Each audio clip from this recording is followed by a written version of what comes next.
တင်တို့သည်ဤသို့ဆုတောင်းကြလော့တာမန်ကာလ17ကြိမ်မြောက်ဇာတဝင်နှင့်ရှင်မောတေဦးရေးထားသောတန်ရှင်သောဤဝေကလေးကျမ်းမှာဖတ်ရှုခြင်းအခန်းကြီး6အခန်းငယ်9မှ15ယေရှုခရစ်တော်သည်တပည့်တော်တို့အားမိန့်တော်မူသည်ကတင်တို့သည်ဆုတောင်းကြသောအခါလူမျိုးခြားတို့ဤသူအနှစ်သာရမဲ့သောစကလုံးများစွာကိုမရွတ်ဆိုကြနှင့်အကြောင်းမူကားသူတို့သည်များစွာသောစကားတို့ကိုရွတ်ဆိုခြင်းဖြင့်မိမိတို့တောင်းလျှောက်သောဆုကိုရလိမ့်မည်ဟုထင်မှတ်ကြ၏တင်တို့မူကားသူတို့ကဲ့သို့မပြုလုပ်ကြနှင့်အကြောင်းမူကားတင်တို့လိုအပ်သောအရာကိုတင်တို့မတောင်းမီကားပင်တင်တို့၏အဖသည်တည်တော်မူ၏တင်တို့သည်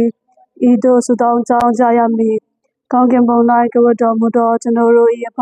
ခရစ်နာမတော်အားရည်မြတ်ခြင်းရှိပါစေသောခရစ်နိုင်ငံတော်သည်ရောက်ပါစေသောကောင်းကင်ဘုံ၌ဖြစ်ကဲ့သို့မြေကြီးပေါ်၌လည်းခရစ်လူတော်သည်ပြည့်စုံပါစေသောမြစ်စင်ပြတ်သောစာစာတို့ကိုကျွန်တော်တို့အားရနာပေးသနာတော်မူပါကျွန်တော်တို့ကိုထိခိုက်ကြလွန်သောသူတို့အားကျွန်တော်တို့ခလို့တကယ်တို့ကျွန်တော်တို့၏ပြညာကိုလည်းခလို့တော်မူပါနှောက်ယှက်ခြင်းအမှုတို့၌ကျွန်တော်တို့ကိုပါဝင်ခြင်းမရှိစေဘဲလျက်မကောင်းဟုသမျှနှင့်ကလို့စေတော်မူပါဟုယေရှုတောင်းကြရမည်အကြောင်းမူကားတင်တို့သည်သူတစ်ပါးတို့ကိုအပြစ်များကိုခလို့ကြလျင်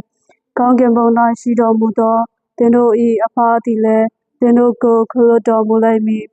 တို့တော်တင်တို့သည်သူတစ်ပါးတို့၏အပြစ်များကိုခွမလို့ကြလျင်တင်တို့၏အဖသည်လည်း